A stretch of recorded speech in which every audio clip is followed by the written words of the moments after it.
Ngayon guys, pupunta kami ng Urahan, manghuhuli kami ng hipon.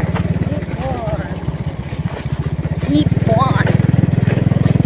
Ulam halo sa gulay.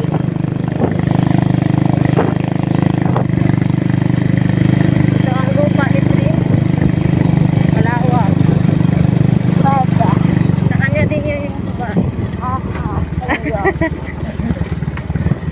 Sukoy. Uy!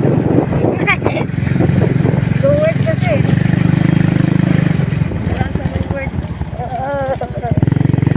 Ginagawa dito guys yung ano guys, kalsada. Kasi ang pangit-pangit na dito eh. Kaya ginagawa yung kalsada. Yan po yung mga gamit nila.